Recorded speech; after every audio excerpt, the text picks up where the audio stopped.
kita akan sama-sama belajar hukum nun sukun dan tanwin. Ahkamun nun sakinah wat tanwin.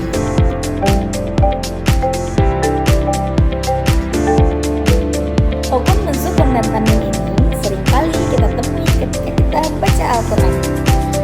Nun sukun dan tanwin sangatlah istimewa ketika dia bertemu dengan 28 huruf hijaiyah.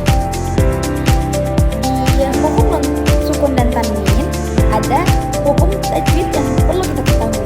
Ada 4. Yang pertama, izhar. Yang kedua, idgham. Yang ketiga, ikhfal. Keempat, ikhfa.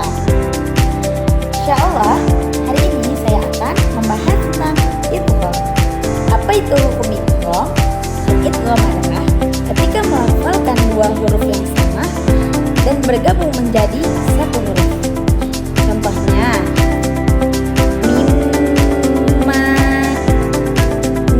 bertemu dengan mim. Pada kesempatan kali ini saya akan memberikan contoh dalam ayat Al-Quran yang berhubungan dengan idgham bil ghunnah. Contoh yang pertama, nun sukun bertemu dengan ya. Bismillahirrahmanirrahim. Faman ya'mal mithqala dzarratin khairan yarah. Sukun bertemu dengan ya.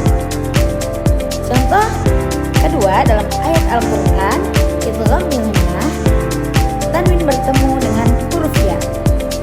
Yauma idzi yasdurun nasu ashtatan liyuraw a'malahum. Tanwin bertemu dengan huruf ya. Dan contoh yang ketiga, idgham bil ghunnah, sukun bertemu dengan nun. Inna fa'atil dzikra. Yang berikutnya contoh dari idgham bil ghunnah. Pertama, tanwin bertemu dengan huruf lam. Bismillahirrahmanirrahim. Hudal lil muttaqin. Dan contoh yang kedua, idgham bil ghunnah, nun sukun bertemu dengan huruf ra. Mudammir rabbihim.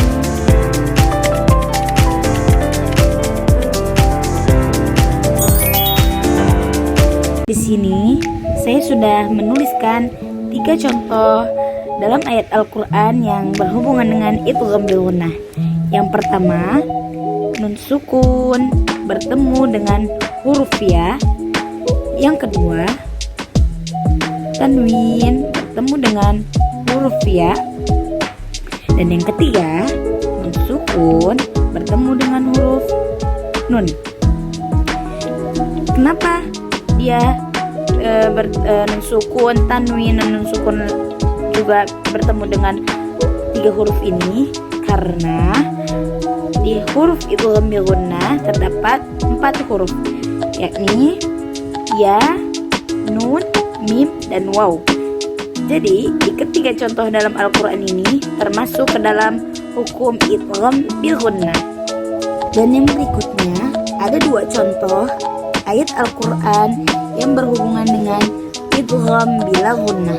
Yang pertama, ketika tanwin bertemu dengan huruf lam. Dan yang kedua, ketika nun sukun bertemu dengan huruf ro. Kenapa kedua contoh ini bisa disebut dengan idgham bila ghunnah? Karena ketika setelah tanwin dan nun sukun ini dia ada huruf dari idgham bila ghunnah.